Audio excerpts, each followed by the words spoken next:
الحمد لله الحمد لله وكفى وسلام على عباده الذين اصطفى أما بعد فأعوذ بالله من الشيطان الرجيم بسم الله الرحمن الرحيم قل هل يستوي الذين يعلمون والذين لا يعلمون وقال الله تعالى في كلامه المجيد قد أفلح من تزكى وذكر اسم ربه فصلى بل تؤثرون الحياة الدنيا والآخرة خير وأبقى إن هذا لفي الصحف الأولى صحف إبراهيم وموسى قال رسول الله صلى الله عليه وسلم تركت فيكم أمرين لن تضلوا ما تمسكتم بهما كتاب الله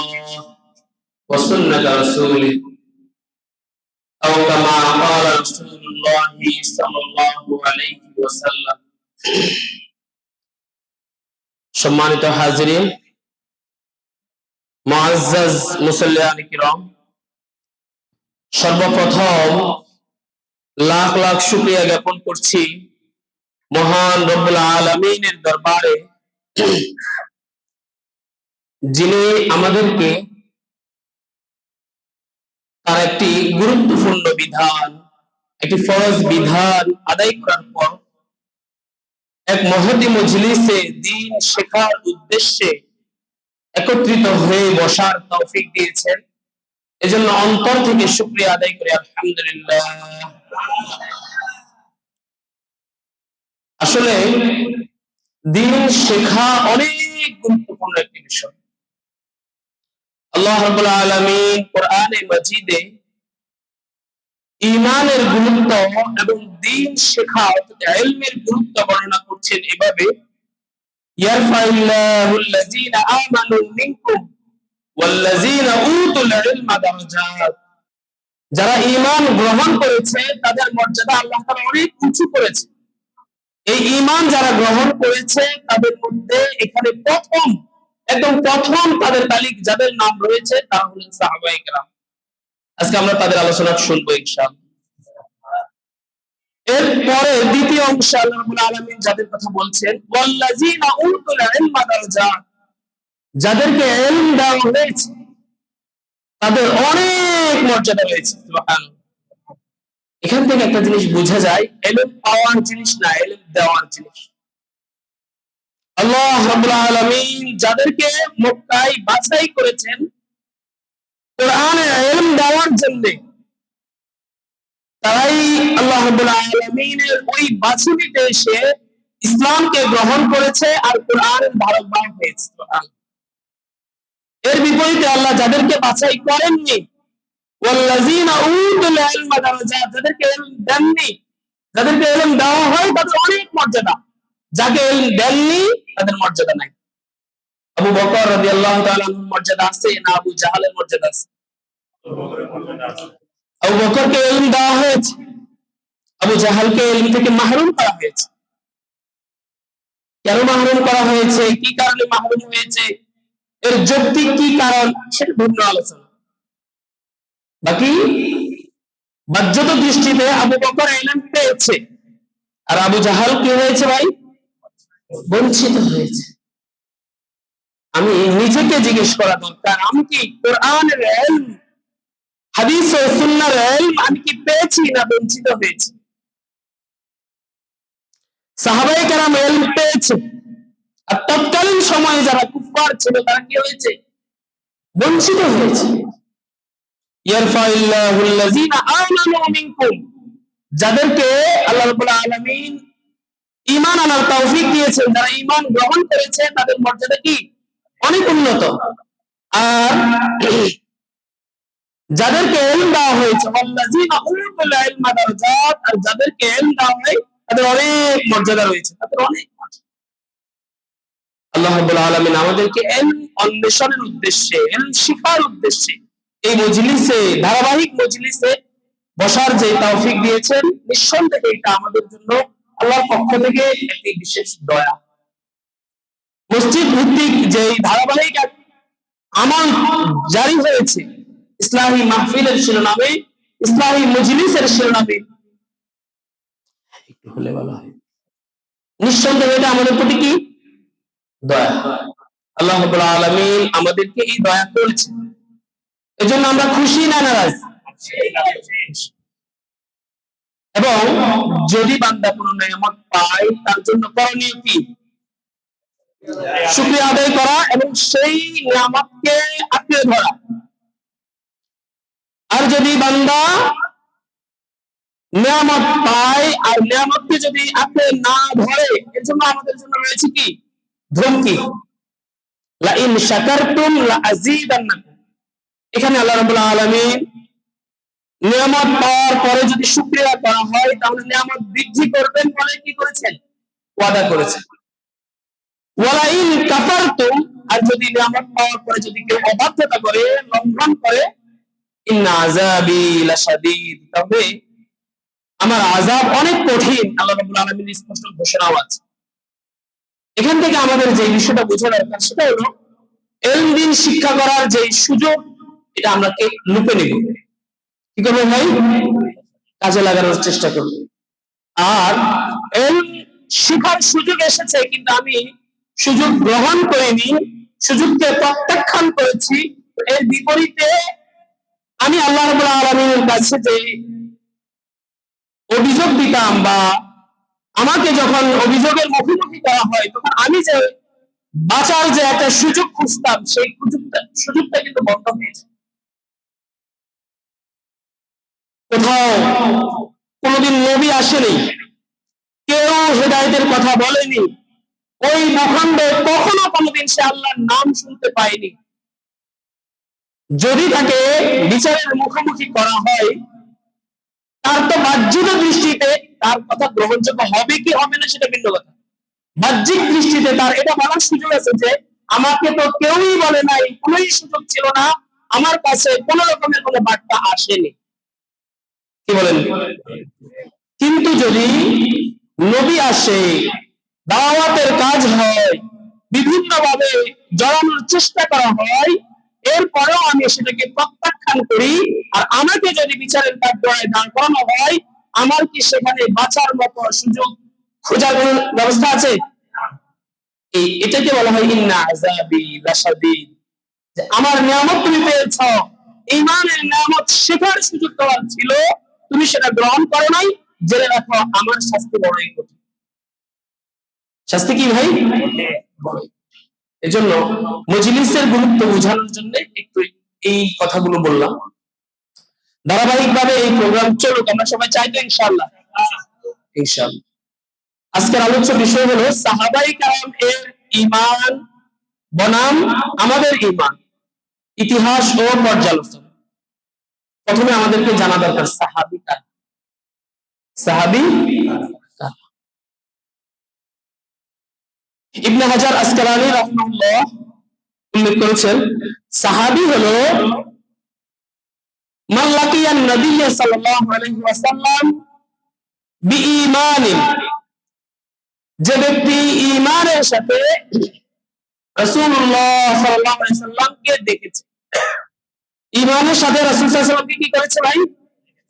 ওয়া মাতা আলা ঈমানিহি, এবং ওই ঈমানের উপরে মৃত্যুবরণ করেছে। যে ব্যক্তি রাসূলুল্লাহ সাল্লাল্লাহু আলাইহি সাল্লামকে ঈমানের সাথে দেখেছে এবং ওই ঈমানের সাথে কি করেছে? মৃত্যুবরণ করেছে। কেউ যদি আল্লাহ মাফ করুক এমন হয় রাসূলকে ঈমানের সাথে দেখেছে, পরবর্তীতে আল্লাহ মাফ করুক মুরতাদ হয়ে গিয়েছে, এরপরে আবার পুনরায় ঈমান গ্রহণ করেছে, সে কি সাহাবী হবে? কেউ রাসূলুল্লাহ সাল্লাল্লাহু আলাইহি সাল্লামকে দেখেছে, তখন সে ঈমান গ্রহণ করেনি, রাসূলের ইন্তেকালের পরে ঈমান গ্রহণ করেছে, সে কি সাহাবী হবে? কোন ব্যক্তি রাসূলুল্লাহ সাল্লাল্লাহু আলাইহি ওয়াসাল্লামকে দেখেছে এবং রাসূলুল্লাহ সাল্লাল্লাহু আলাইহি সাল্লামের হাতে মুসলমানও হয়েছে, ঈমানও গ্রহণ করেছে, কিন্তু এরপরে রাসূলের ইন্তেকালের পরে অথবা অন্য কোনো সময়ে সে ইসলাম থেকে বের হয়ে মুরতাদ হয়ে গিয়েছে, আর কখনো ইসলামে ফিরে আসেনি, সে কি সাহাবী হবে? কোন ব্যক্তি রাসূলুল্লাহ সাল্লাল্লাহু আলাইহি সাল্লামের জীবদ্দশায় ইসলাম গ্রহণ করেছে কিন্তু দূর দেশে ছিল, কোথায় ছিল? দূর দেশে ছিল, কখনো সফর করে রাসূলের কাছে আসেনি এবং সে কালিমা গ্রহণ রাসূলের হাতে সরাসরি করেনি। পরবর্তীতে রাসূলের রওজায় এসেছে, এরপরে সাহাবায়ে কেরামের সাথে মদিনাতে ছিল, থেকেছে লম্বা সময়, সে কি সাহাবী হবে? তাহলে রাসূলুল্লাহ সাল্লাল্লাহু আলাইহি সাল্লামের সাক্ষাৎ, এবং সেই সাক্ষাৎটা কিসের সাথে সাক্ষাৎ? ঈমানের সাথে সাক্ষাৎ, এবং ওই সাক্ষাৎ নিয়ে ওই ঈমান নিয়ে মৃত্যুবরণ। এখান থেকে আমরা একটা জিনিস বুঝতে পারি, সেটা হলো রাসূলুল্লাহ সাল্লাল্লাহু আলাইহি ওয়াসাল্লামের সান্নিধ্যের কত দাম। গনিমত জানোয়ে মিলকর বৈঠেনে কো, এই যে আমরা মিলেমিশে বসলাম না, অনেক বড় গনিমত। বিদায় কি ঘড়ি সর পর খড়ি, গনিমত জানোয়ে মিলকর বৈঠেনে কো, বিদায় কি ঘড়ি সর পর খড়ি হ্যায়। বিদায়ের ঘড়ি, বিদায়ের ঘন্টা আমাদের মাথার উপরে আছে, যে কোনো সময় যে কারো বিদায়ের ঘন্টা বেজে যেতে পারে। আমি নোয়াখালী থেকে সফর করে এসেছি, আবার নোয়াখালীতে সুস্থ শরীরে বাসায় বুঝতে পারবো, এর কোনো গ্যারান্টি আছে? আপনারা মসজিদে নামাজ পড়ার উদ্দেশ্যে, ইসলামী প্রোগ্রামে বিচার কথা শোনার উদ্দেশ্যে বাসা থেকে এসেছেন, এখান থেকে আবার যেতে পারবেন, এর কোনো নিশ্চয়তা আছে? আসলে আমাদের সবচাইতে বড় যে জিনিসের কমতি, সেটা হলো এই অনুভূতিটা। আমাদের অনুভূতি হলো লম্বা হায়াতের অনুভূতি, আমাদের অনুভূতি হলো এক একটা স্বপ্ন থেকে আরেকটা স্বপ্ন, বড় বড় স্বপ্ন বাস্তবায়নের অনুভূতি। আমাদের অনুভূতি হলো বিভিন্ন রকমের সাফল্যের অনুভূতি, যার কারণে আমি যে কোনো মুহূর্তে চলে যেতে পারি, আমার যে কোনো স্থায়িত্ব নেই, এই অনুভূতিটা আমাদের। আর এই অনুভূতি যতক্ষণ আমার আপনার ভিতরে থাকবে না, ততক্ষণ পর্যন্ত আমার আপনার দ্বারা যে কোনো কাজ করা সম্ভব। যখন আপনার অনুভূতি এটা চলে আসবে, আমি এই এশার সালাত আদায় করেছি এই ইমামের পিছনে জামাতের সাথে, ফজরের সালাত আমার তৌফিকে হতেও পারে, নাও হতে পারে, বলুন তো এই অনুভূতি সহ আমি যদি এশার সালাতে দাঁড়াই, আমার রুকুটা কত সুন্দর হবে, আমার সিজদাটা কত সুন্দর হবে, আমার কিরাতটা কত গাম্ভীর্যের সাথে হবে, আমার প্রত্যেকটা উঠা আর বসা কতটা মাধুর্যতার সাথে হবে। এই কপাল আমি দ্বিতীয়বার আমার মাওলার সামনে ঝুঁকাতে পারবো, সিজদা বলতে করতে পারবো, এই অনুভূতি, এই সুযোগ আমার নাও হতে পারে। এই অনুভূতি সহকারে যদি আমরা কি করি, আমাদের প্রত্যেকটা কাজ করি। ব্যবসায়ী যখন দোকান খুলে, সে যদি এই অনুভূতি নিয়ে আসে, শাটার আমি খুলেছি, কিন্তু এই শাটার হয়তো আমি বন্ধ করবো না, আমার মৃত্যুর পরে অন্য কেউ এসে হয়তো শাটার বন্ধ করবে। শাটার আমি খুলেছি ঠিক, দোকানের ভিতরেই হঠাৎ করে হিটিস্টিক হয়ে মানুষ মরে যায় না, যে কোনো সময় আমি চলে যেতে পারি। এই অনুভূতি নিয়ে যদি দোকান খোলা হয়, সে দোকানে মাপে কম হবে, সে দোকানে কাউকে ঠকানো হবে, সে দোকানে মানুষের বিভিন্ন ভাবে ধোকার স্কিম সাজানো হবে। অনুভূতির অভাব। আমাদের সাহাবায়ে কেরাম এরকম ছিলেন না। সাহাবায়ে কেরাম কি ছিলেন না ভাই? এরকম ছিলেন না। যে কথা বলছিলাম, সাহাবী কাকে বলে? আল্লাহ রাসূল সাল্লাল্লাহু আলাইহি সাল্লামকে ঈমানের সাথে দেখেছেন, এবং আল্লাহ রাসূল সাল্লাল্লাহু আলাইহি সাল্লামকে যেই ঈমানের সাথে দেখেছেন, সেই ঈমান নিয়ে মৃত্যুবরণ করেছেন। তিনি কি সাহাবী? সাহাবীরা ইসলামের জন্য অনেক কষ্ট করেছে। ইসলামের সূচনা থেকে নিয়ে ইসলামকে পৃথিবীর অর্ধ জাহানে বিজয়ী করা পর্যন্ত সবার আগে কার কোরবানি? সাহাবী। সবচাইতে বেশি কোরবানি সাহাবীদের কোরবানি ছিল। সবচাইতে বেশি কোরবানি কার ছিল ভাই? সাহাবীদের কোরবানি ছিল। তাদের ঈমানের একটু মুযাকারা। এই মুযাকারাতে কি হবে? এই মুযাকারাতে তাদের ঈমানের যে গুরুত্বপূর্ণ বিষয়গুলো ছিল সেগুলো আমরা একটু নিতে পারবো। সাহাবায়ে কেরামের ঈমানের কয়েকটা বৈশিষ্ট্য। প্রথমতই সাহাবায়ে কেরামের ঈমান ছিল দৃঢ়তা। কি ছিল ভাই? দৃঢ়তা, দোদুল্যমানতা ছিল না। দোদুল্যমানতা ছিল না। আমাদের ঈমানে দোদুল্যমানতা আছে। আমাদের ঈমানে কি আছে ভাই? দোদুল্যমানতা। আমি হারলাম না জিতলাম। আমি ঈমান গ্রহণ করে আমি কি হারলাম না জিতলাম, সত্য কথা বলে আমি কি হারলাম না জিতলাম, এই কনফিউশন আমার ভিতরে আছে, আমাদের ভিতরে আছে। কিন্তু সাহাবীদের ভিতরে এটা ছিল। হযরত আবু বকর রাদিয়াল্লাহু তাআলা, তার ইতিহাস তো আপনারা জানেন। হযরত আবু বকর রাদিয়াল্লাহু তাআলা কি করেছেন? যখন রাসূলুল্লাহ সাল্লাল্লাহু আলাইহি ওয়াসাল্লাম তার সামনে ঈমান পেশ করেছে, সাথে সাথেই তিনি কি করেছেন? গ্রহণ করেছেন। দ্বিধা সংকোচ করেন নাই।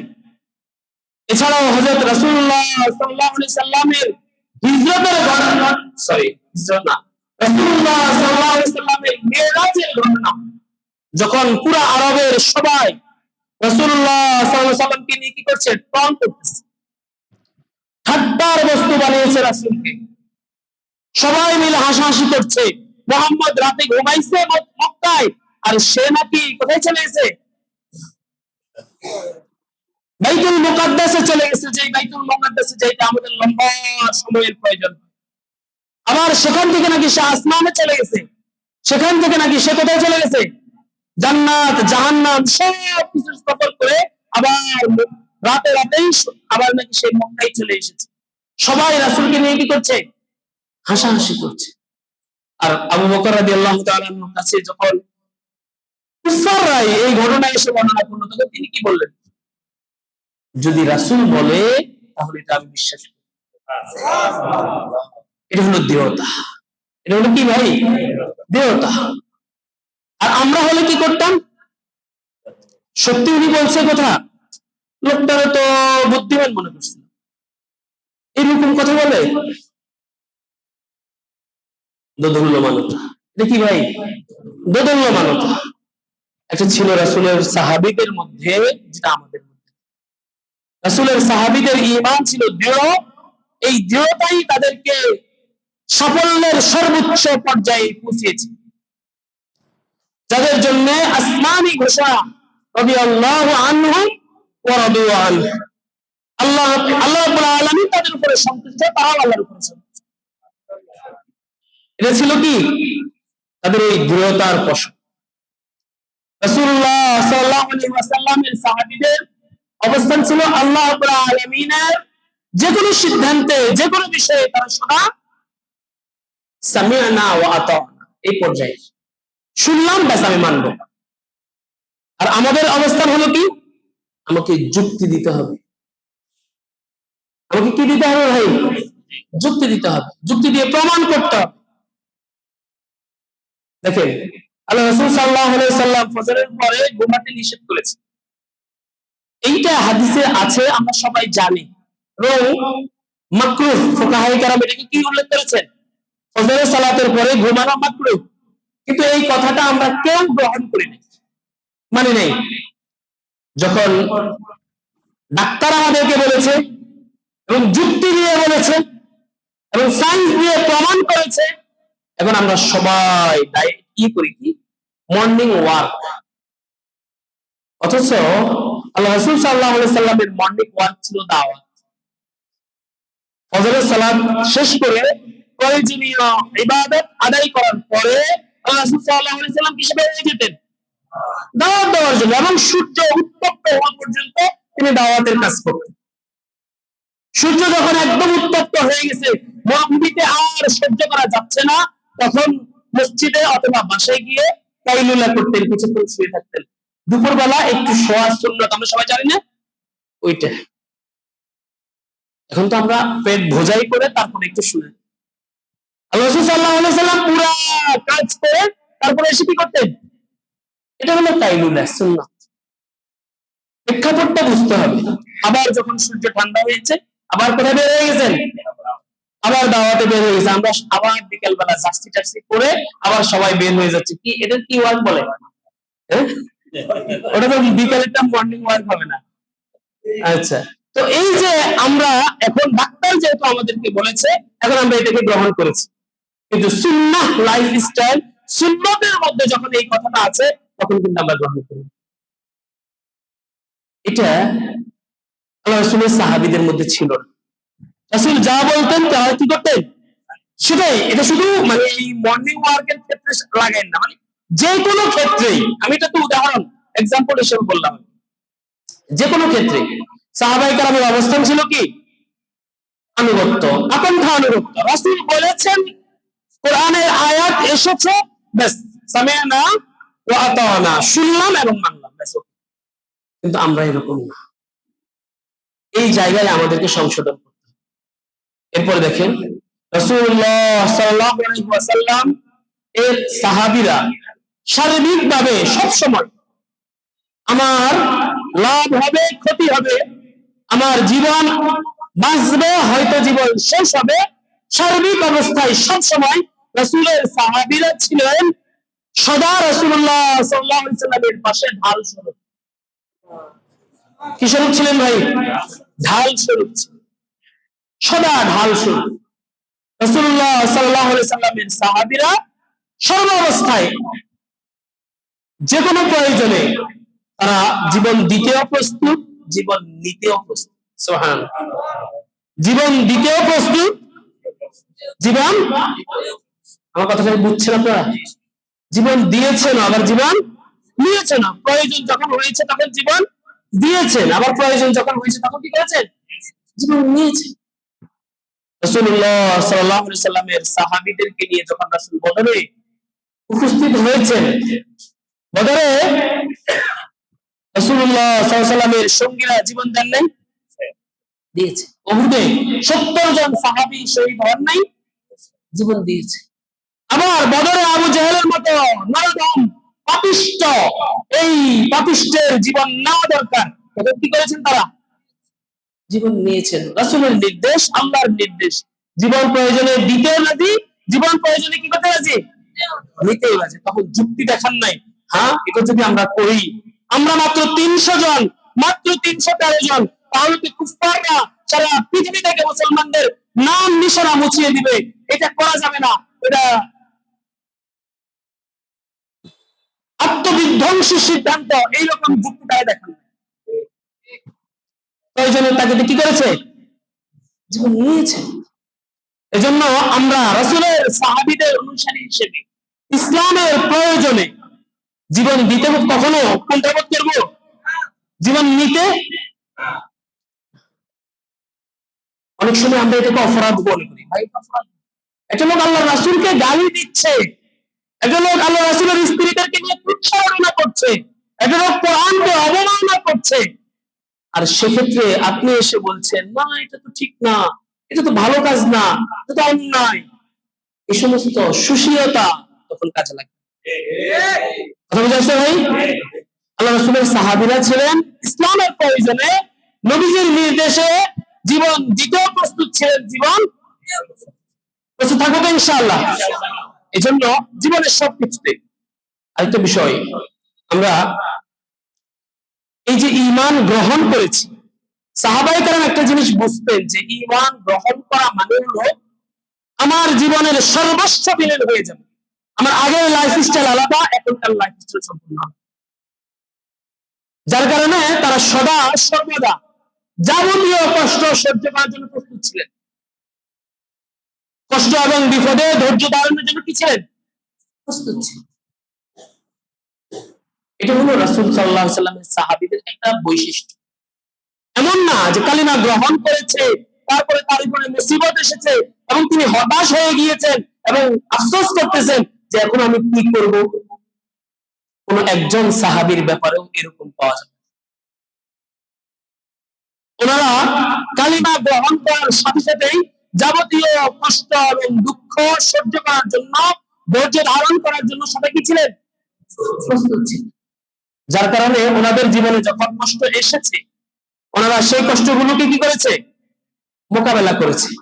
যখন কষ্ট এসেছেন সাথে সাথে তারা কষ্টগুলো মোকাবেলা করেছে। আর এই কষ্টগুলো মোকাবেলা করার জন্য তাদের খারাপ লেগেছে বিষয়টা এমন, তারা ইমানের মজা পেয়েছে। কি পেয়েছে ভাই? ইমানের মজা পেয়েছে। আর যে কোনো ব্যক্তি ইমানের মজা পাবে তার জন্য সে সমস্ত কাজ করা সহজ। হাদিসের মধ্যে আছে সালাসুম মান কুন্না ফীহি ওয়াজাদা বিহি হালাওয়াতাল ঈমান। যে ব্যক্তির মধ্যে তিনটি গুণ পাওয়া যায়, কয়টি গুণ ভাই? তিনটি গুণ পাওয়া যায়, সে ঈমানের মজা পায়, স্বাদ পায়, নিষ্ঠতা অনুভব করে। আল্লাহ রাসূল সাল্লাল্লাহু আলাইহি ওয়াসাল্লামের সাহাবীরা এই নিষ্ঠতাগুলো অনুভব করেছে। এক নম্বরেই ছিল কি? আইয়াকুন আল্লাহ ওয়া রাসূলুহু আহাব্বা ইলাইহি মিম্মা সিওয়াহুমা। আল্লাহ এবং আল্লাহর রাসূল তাদের কাছে সবচেয়ে প্রিয় ছিল আল্লাহ এবং আল্লাহর রাসূল ছাড়া অন্য সকল কিছুর মোকাবেলায়। আল্লাহ এবং আল্লাহর রাসূলকে তারা এতটা ভালোবাসতেন, এর মোকাবেলায়, এর বিপরীতে আর কোনো কিছুকে ভালোবাসতেন।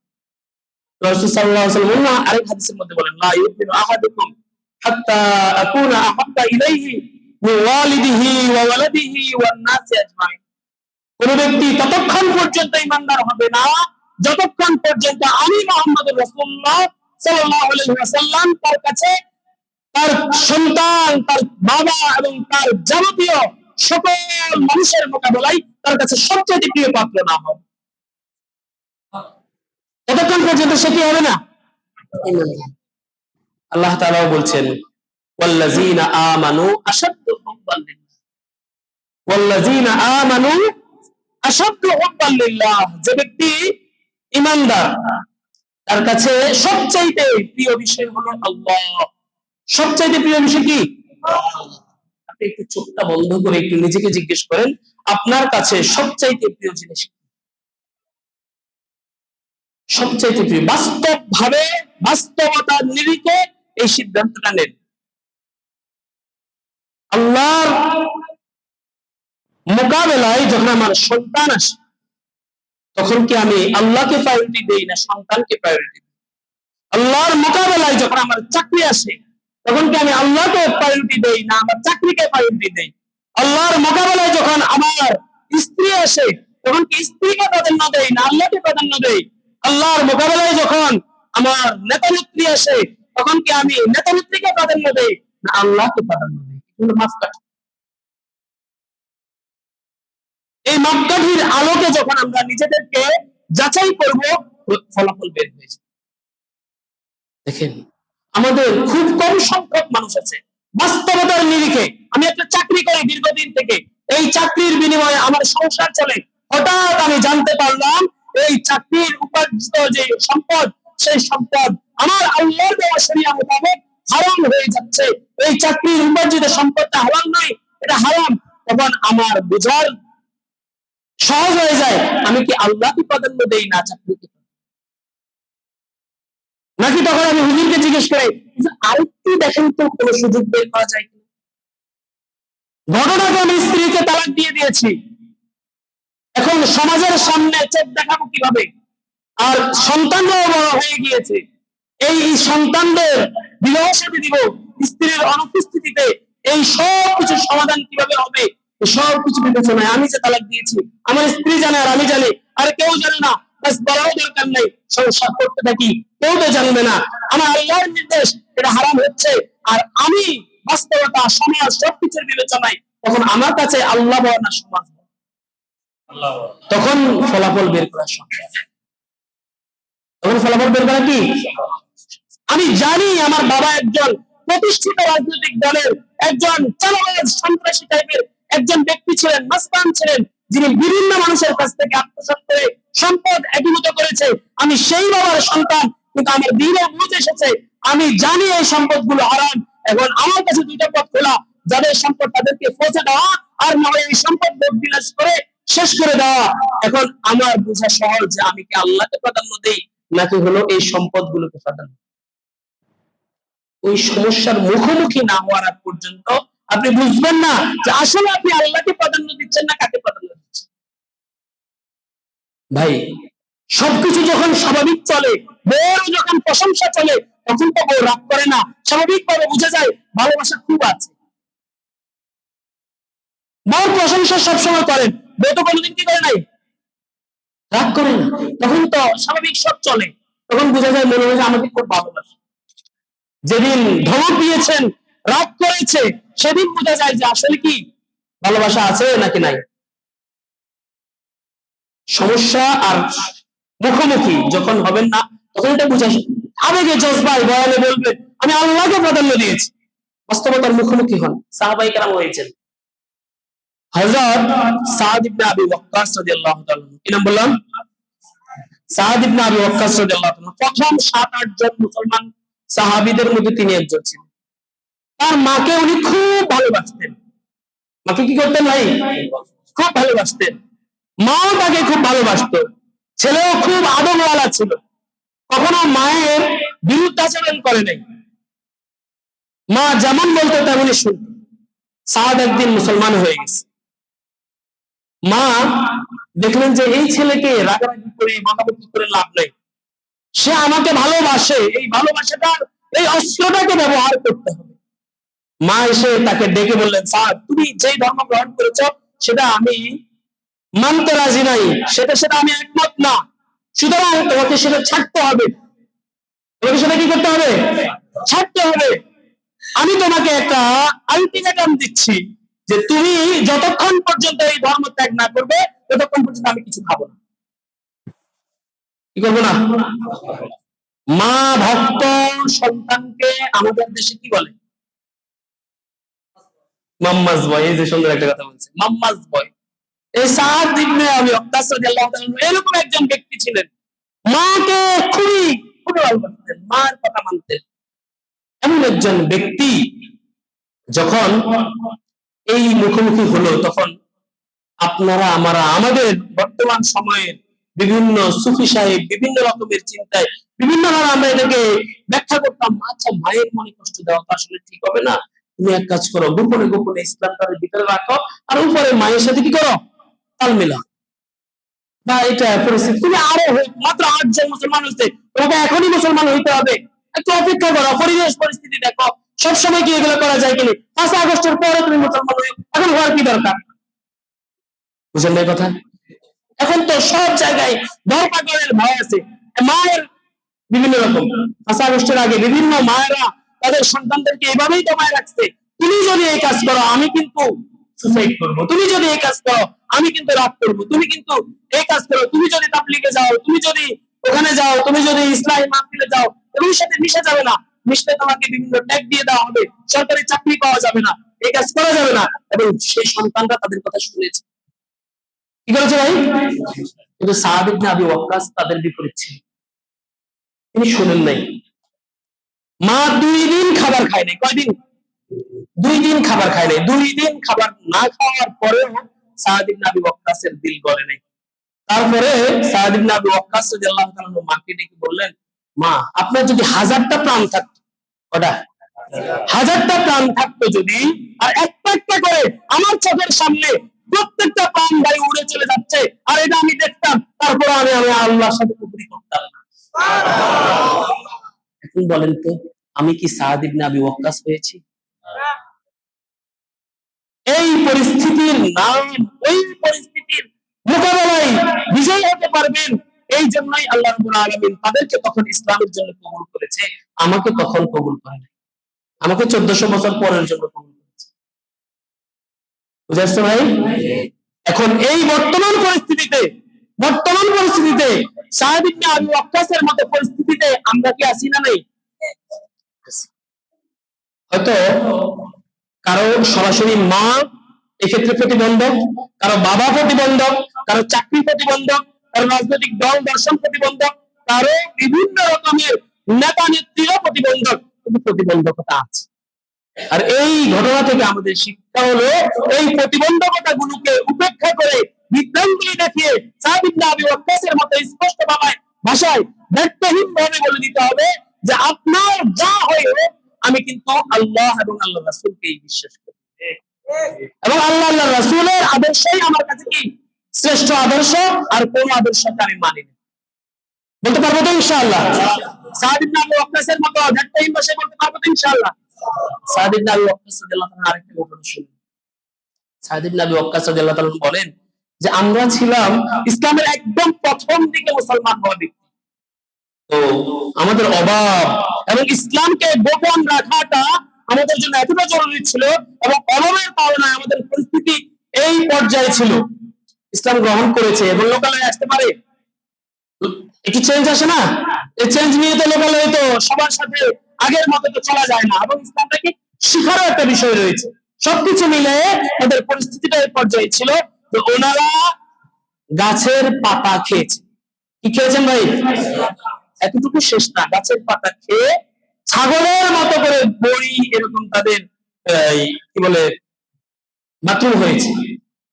এতটা কষ্ট তারা করেছে, এতটা কষ্ট তারা করেছেন যে ইসলামের জন্য, যে ইসলামটাকে আজকে আমরা এসির বাতাসের নিচে, যে ইসলামটাকে আমরা আজকে ফ্যানের বাতাসের নিচে টাইলস করা ঘরের ভিতরে বসে শিখতে প্রস্তুত না, সেই ইসলামটাকে তারা শিখার জন্য এতটা কষ্ট সহ্য করেছেন যে গাছের পাতা খেয়েছেন, আর তাদের বাথরুম হয়েছে ছাগলের মতো। সাদ ইবনে আবি ওয়াক্কাস রাদিয়াল্লাহু তাআলা আদর্শ বানানোর চেষ্টা করবো তো ইনশাআল্লাহ, নাকি তথাকথিত বিভিন্ন নেতা নেত্রীকে আদর্শ বানাবো? সাদ ইবনে আবি ওয়াক্কাস তার মাকে এটাও বলেছেন যে আসলে ঈমানবিহীন জীবন কোনো জীবনই না। ঈমানবিহীন জীবন কিনা ভাই? ঈমানবিহীন জীবন আসলে জীবন না। আপনি একটাবার চিন্তা করেন, চোখটা বন্ধ করে, আপনি দুনিয়া থেকে চলে গেছেন, প্রতিদিন দুনিয়া থেকে হাজার হাজার মানুষ যাচ্ছে, যাওয়া দিয়ে কোনো সমস্যা না, কিন্তু আপনি দুনিয়া থেকে কয়বার যাবেন ভাই? কয়বার যাবেন? একবার যাবো, মাত্র একবার যাবো। আমি দুনিয়া থেকে প্রতিদিন বহু মানুষ মরে, আমরা সংবাদ শুনি। এই সংবাদগুলো আগে কিন্তু এতটা অ্যাভেলেবেল ছিল না। কোথায় কে মারা গেছে, কোথায় কে মারা গেছে এতটা কি ছিল না, অ্যাভেলেবেল ছিল না, যার কারণে একটা মৃত্যু মানুষকে নাই তুলতো।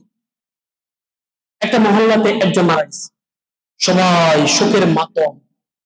কিন্তু এখন মোবাইলের মধ্যে হাজারটা মৃত্যু দেখতেছি আমি। সচিবালয়ে আগুন লাগছে, সেখানে মরতেছে, ওখানে মরতেছে, ওখানে মরতেছে, ওখানে মরতেছে, সব মতের সংবাদ আমি একসাথে শুনতে পাচ্ছি। তখন আমার কাছে মনে হচ্ছে মনস্তাত্ত্বিক ভাবে আমি সাবকনসিয়াস মাইন্ড এটা নিয়ে নিয়েছি, আরে ভাই মানুষ তো মরবেই। বুঝলেন না কথা? ইজি হয়ে গেছে বিষয়। আসলে এই বিষয়গুলো ইজি ছিল না। মৃত্যু একটা বেদনাদায়ক বিষয় ছিল, মৃত্যু মানুষের হৃদয়কে নাড়ানোর মতো একটা বিষয় ছিল, কিন্তু এখন আমাদের কাছে সেই মৃত্যুটা ইবরত নয়। এই ইবরত না হওয়ার এটা একটা কারণ যে আমাদের কাছে মৃত্যুটা অনেক বেশি সংবাদগুলো আসা, মাইকে সংবাদ দেওয়া, এটা এই জন্যই নিষেধ। বুঝলেন কথা? মাইকে সংবাদ শুনে সবাইকে শুনেছে, কখন জানা যায় আসতেছে, কিন্তু মৃত্যুটা ইজি বিষয় হয়ে যাচ্ছে, সবাই শুনতেছে, তারপরে জানাচ্ছে। এরপরে হতে হতে তো বিষয়টা এই পর্যায়ে চলে আসবে, মসজিদের মাইকেও এখন কি হয়, মৃত্যুর সংবাদ দেওয়া হয়, অথচ এই মাইক শুধুমাত্র ওয়াকফের কাজের ছাড়া আর কোনো কাজে ব্যবহার করার জন্য। বুঝলেন ভাই? মানে আজানের কাজে ছাড়া অন্য কাজে ব্যবহার করা যায়, কিন্তু সেটাও করতেছে। যাই হোক, মৃত্যু অনেক যন্ত্রণাদায়ক এবং মৃত্যু অনেক বেদনাদায়ক, আর মৃত্যু অনেক শিক্ষণীয় বিষয়। মৃত্যুর সংবাদ আমাদের কাছে আসতে আসতে ইজি হয়ে গেছে, যার কারণে এটাকে আমরা কিছুই মনে করি না। আসলে আমি যে কথা বলতেছিলাম, আমি তো দুনিয়া থেকে কয়বার যাবো ভাই? একবারই যাব। আমার যাওয়াটা যদি সঠিক না হয়, সেখানে গিয়ে আমার কি লাভ হবে?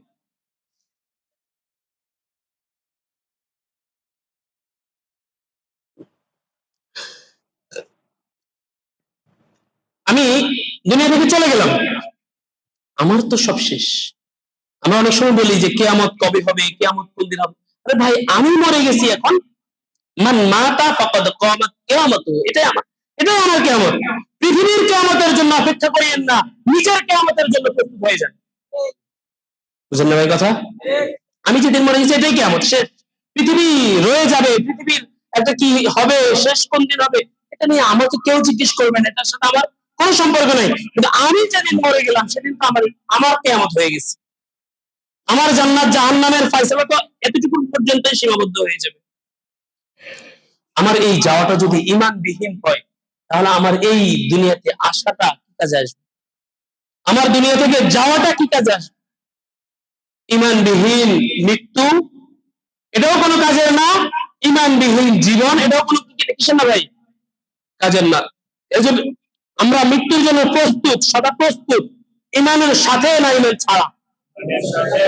ঈমানের সাথে সার্বিকভাবে সব সময় সর্বাবস্থায় মৃত্যুর জন্য প্রস্তুত থাকবো। ইমানের সাথে না ইমান ছাড়া? সার্বিক অবস্থায় সবসময় নিজেকে এই জ্ঞান ও খেয়ালের মধ্যে রাখা যে আমি এখন চলে যেতে পারি, কিন্তু আমার যাওয়ার সময় আমি ইমান নিয়ে যেতে পারবো তো, আমার যাওয়াটা ইমানের সাথে হবে তো, এই অনুভূতিটা রাখার চেষ্টা করবো। পারবো তো ইনশাআল্লাহ? হযরত ওমর রাদিয়াল্লাহু তাআলা আনহু, হযরত ওমর রাদিয়াল্লাহু তাআলা আনহু নামটা শুনলে ইসলামের আগে ও পরে অনেক কঠোর একটা চিত্র মনে হয় না? ইসলামের আগে মুসলমানদের প্রতি কঠোর ছিল। কাদের প্রতি ভাই? ইসলামের আগে মুসলমানদের প্রতি কঠোর ছিল, আর ইসলামের পরে কাদের প্রতি কঠোর হয়েছে? কুফফারদের প্রতি কঠোর হয়েছে। আর এই কুফফারদের প্রতি কঠোরতা এটা ঈমানের অত্যন্ত গুরুত্বপূর্ণ একটি আলামত এবং অত্যন্ত গুরুত্বপূর্ণ একটি ফরিজা, দায়িত্ব। আল্লাহ রাব্বুল আলামিন কোরআনে কারীমের মধ্যে বলতেছেন যে মুসলমানদের নিদর্শন, আল্লাহ রাসূল সাল্লাল্লাহু আলাইহি ওয়াসাল্লামের সাহাবী এবং তার আশপাশের লোকদের নিদর্শন বলতেছে যে আল্লাহ তাআলা বলতেছেন মুহাম্মাদুর রাসূলুল্লাহ ওয়াল্লাযীনা মাহু আশিদ্দাউ আলাল কুফফার রুহামাউ বাইনাহুম। আশিদ্দাউ আলাল কুফফার, কুফফার ওয়াল্লাযীনা মাহু বলছে মুহাম্মাদুর রাসূলুল্লাহ, মুহাম্মদ সাল্লাল্লাহু আলাইহি ওয়াসাল্লাম, ওয়াল্লাযীনা মাহু, তার সাথী সাথী যারা আছে, তার আশেপাশে যারা আছে, মানে এরা কারা? আজকে যাদেরকে নিয়ে আমরা আলোচনা করতেছি, সাহাবীরা। এদের কি? আশিদ্দাউ আলাল কুফফার, কুফফারদের ব্যাপারে কঠোর।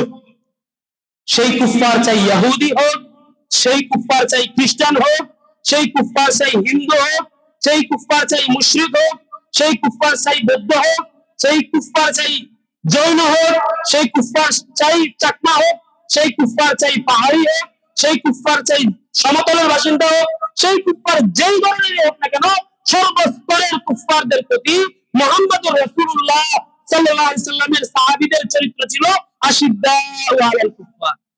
কি ছিল ভাই? আশিদ্দাউ আলাল কুফফারদের প্রতি কঠোর।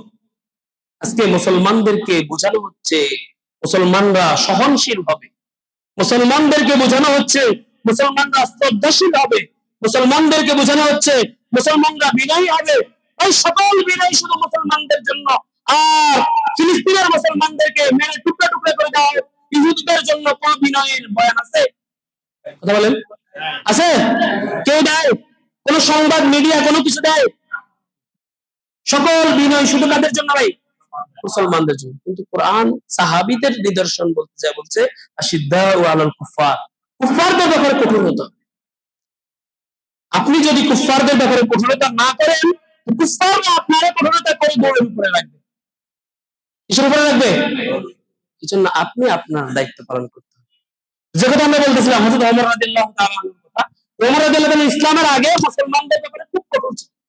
কিন্তু একটি ঘটনা, লম্বা ঘটনা আপনারা জানেন, হযরত রাসূলুল্লাহ সাল্লাল্লাহু আলাইহি ওয়াসাল্লামকে হত্যা করার উদ্দেশ্যে যিনি রওনা হয়েছেন, তিনি এসে রাসূলের কাছে গর্দান ঝুঁকায় দিয়ে কালিমা পড়ে মুসলমান হয়েছে। আপনারা জানেন বিষয়টা। হযরত ওমর রাদিয়াল্লাহু তাআলা যখন মুসলমান হয়েছেন, তখন তিনি সবাইকে জিজ্ঞেস করলেন, আচ্ছা কুরাইশদের মানে সংবাদ চালাচালি করে কে? এখানকার সংবাদ ওখানে, এখানকার সংবাদ ওখানে, খুব দ্রুত পৌঁছায় কে? তখন এক ব্যক্তির নাম তারা উল্লেখ করেছে। হ্যাঁ, এক ব্যক্তির নাম তারা বলছে যে সে হলো জামিল ইবনে মামার। রাসূলুল্লাহ হযরত ওমর ফারুক রাদিয়াল্লাহু তাআলা তখন জামিল ইবনে মামারের কাছে গিয়েছে, যা বলছে আমি তো মুসলমান হয়ে গেছি। কারে যা বলছে? মানে সংবাদ সম্মেলন করতে। আর কি বলেন, বর্তমান সমাজে যে কি করেছে ভাই, প্রেস ক্লাবে এসে সংবাদ সম্মেলন করছে যে আমি কি করেছি, মুসলমান হয়েছে। এখন এই জামিল ইবনে মামার কাবা চত্বরে যা বলতেছে যে ওমর সবই হয়ে গেছে। সবই বলা হয় ধর্মত্যাগী, যে ওমর এতদিন আমাদের ধর্ম ছিল, এখন সে কি হয়ে গেছে, সবই হয়ে গেছে, ধর্মত্যাগী হয়ে গেছে, সে বিভ্রান্ত হয়ে গেছে, সে ভ্রান্ত হয়ে গেছে, খারাপ হয়ে গেছে। ওমর রাদিয়াল্লাহু তাআলা পিছন দিয়ে যায় বলতেছে কাযাবা, এই লোক মিথ্যা বলেছে। বাল আসলামতু, বরং আমি কি করেছি, ইসলাম ধর্ম গ্রহণ করেছি। আসলামতু বিল্লাহি ওয়া সাদ্দাকতু, বরং আমি আল্লাহর নামের উপরে ইসলাম ধর্ম গ্রহণ করেছি এবং আল্লাহ এবং তার রাসূলকে সত্যায়ন করেছি। কথাটা বলার দেরি আর ওমরের উপরে চতুর্দিক থেকে হামলা হইতে আর দেরি হয়নি। চতুর্দিক থেকে হামলা হইতে কি হয়নি? কিন্তু ওমর তো বীর পুরুষ ছিলেন। সূর্য উত্তপ্ত হওয়া পর্যন্ত, সকাল থেকে নিয়ে সূর্য উত্তপ্ত হওয়া পর্যন্ত লড়াই চলছে। এক পর্যায়ে সবাই মিলে ওমরকে ফালা, তারপরে ওমরের উপরে সবাই মিলে করে ওমর রাদিয়াল্লাহু তাআলা আনহুকে একদম তারা সবাই তার উপরে উঠে বসে আছে। তখন কুরাইশের এক লোক আর কি প্রভাবশালী, সে এসে বলছে যে ওমর রাদিয়াল্লাহু তাআলা আনহুর একটা গোত্র আছে, ওই গোত্রের বিষয়ে বলছে আর কি যে তোমরা কি মনে করো যে তারা ওমর যদি মারা যায়, ওমরকে যদি তোমরা মেরে ফেলো, তাহলে কি তারা তোমাদেরকে ছেড়ে দিবে? সবাই বলল যে না, তাহলে ভালো ভালো ছেড়ে দাও ওমরকে। তারপরে ওমর রাদিয়াল্লাহু তাআলা আনহুকে তারা কি করে দিয়েছে? ছেড়ে দিয়েছে। আর তিনি মনে হয় যে তার গায়ের উপর থেকে কাপা সরে গেছে, তিনি সেখান থেকে উঠে গেছে। সুবহানাল্লাহ, বীর পুরুষ। হযরত ওমর রাদিয়াল্লাহু তাআলা আনহু যে স্বেচ্ছায় এই বিপদ কাঁধে নিলেন, কেন নিলেন? ঈমানকে প্রকাশ করা, বিনিময়ে কি মুসিবত আসবে সেটা দেখার দরকার। ঈমানকে কি করা ভাই? বলিষ্ঠভাবে প্রকাশ করা। সবাই ওমর হবে না, কিন্তু যেখানে প্রকাশ করা দরকার সেখানে গোপন করাটা কিন্তু ঠিক। এজন্য আমরা যেখানে সত্য বলা দরকার, ওমরের ভূমিকা পালন করা দরকার, সেখানে ভূমিকা পালন করবো তো ইনশাআল্লাহ। এখান থেকে আমরা একটা জিনিস বুঝতে পারি যে সে হযরত রাসূলুল্লাহ সাল্লাল্লাহু আলাইহি সাল্লামের সাহাবীরা ছিলেন সদা সত্যবাদী এবং সত্যকে প্রকাশকারী। কি বলেন? সত্যকে কি করে ভাই? প্রকাশ, সত্য গোপনকারী না। আমরা মুসলমানরা সত্য গোপনকারী হয়ে গেছি এখন। আমাদের কোরআনে কিতাল মানে জিহাদের কথা আছে, কুফফারদেরকে হত্যা করার কথা আছে। এটা যদি কোনো কুফফাররা আমাদেরকে বলে, তবে আমরা লজ্জায় শেষ হয়ে যাই। ইস, এই কথাটা যদি বলার আগে যদি কুনতু নাসিয়াম মানসিয়া, আমি যদি একদম কি হয়ে যেতাম, শেষ হয়ে যেতাম, কুনতু তুরাবা, আমি যদি মাটি হয়ে যেতাম, কতই না ভালো হইতো। তখন আমরা বলতে থাকি, না ভাই আসলে এটা তো প্রেক্ষাপট আছে, আসলে এগুলো ঠিক না, আসলে এটা তো এক শ্রেণীর জঙ্গি বাহিনীর কাজ, এটা মুসলমানদের কাজ না। আমরা যারা ফান্ডামেন্টাল মুসলিম বা আমরা যারা ট্র্যাডিশনাল মুসলিম, এগুলো আমাদের কাজ না ভাই, এগুলো সন্ত্রাসীদের কাজ। এই ধরনের বিভিন্ন কথা বলে তখন আমরা বাঁচার চেষ্টা করি। কিন্তু হযরত ওমর রাদিয়াল্লাহু তাআলা আনহুর মত হলে পিছন দিয়ে যায় বলতো কাযাবা, মিথ্যা বলেছে, বলে অবশ্যই আছে। কি বলতো? অবশ্যই আছে। কোরআনের বিপরীতে তুমি কথা বলবা, মুসলমান হয়ে ইসলামের আইন বাদ দিয়ে ইসলামী শরীয়তকে পছন্দ না করে ভিন্ন কিছুকে তুমি পছন্দ করবা, সেটাকে এস্টাবলিশ করার চেষ্টা করবে, আর মুসলমানের সন্তানরা বসে বসে আঙ্গুল চুষবে, তো হতেই পারে। কিন্তু সেই মুসলমানটা হতে হবে ওমরের মতো। কি হতে হবে ভাই? যেন আমরা ওমরের মতো হওয়ার চেষ্টা করবো তো ইনশাআল্লাহ। প্রচেষ্টাটা শুরু করতে পারেন, একদিনে ওমর হয়ে যাবেন না, কিন্তু চেষ্টা তো করতে পারি।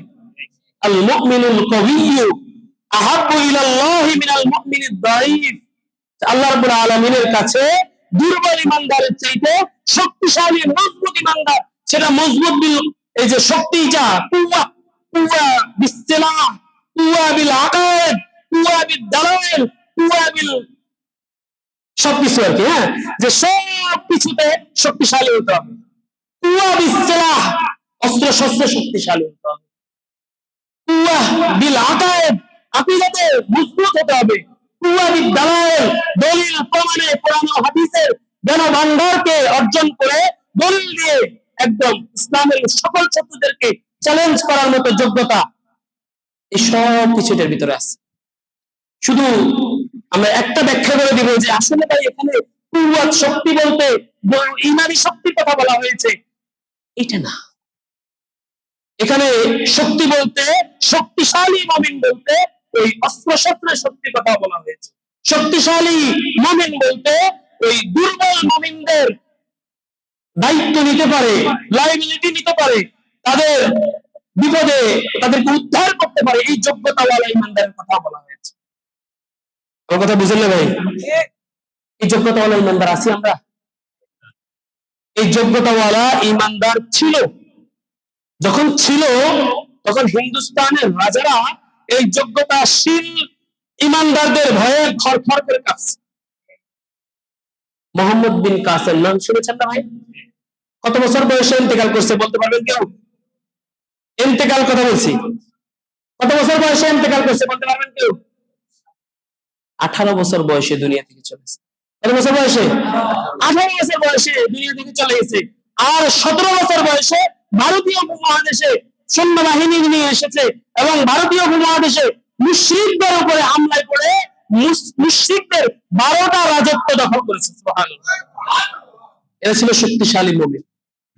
12,000 সৈন্যবাহিনীর নেতৃত্ব দিয়েছে একটা 17 বছরের যুবক। আর আমাদের 17 বছরের যুবকেরা ফ্রি ফায়ার খেলে। বুঝলেন না ভাই? আমাদের 17 বছরের যুবকেরা এখনো মোহাম্মদ বিন কাসেমের নামও জানে না। আমাদের 17 বছরের যুবক, আমার ছোট ভাই আছে, ওর বয়স 16 আর কি। আমি বিভিন্ন সময় বিভিন্ন কথা বলি। আলহামদুলিল্লাহ আমার ছোট ভাই কিছু পড়াশোনা করে, ও হাফেজ হয়েছে, এখন মাদ্রাসা পড়তেছে, ও ভালো একটা যোগ্যতা অর্জন করছে। ঘটনা ক্রমে আজকে আমি জানি না, আজকে আমার মা সকালবেলা বলতেছে যে ওর তো বয়স 16, আর 1 বছর গেল বিয়ে করেনি।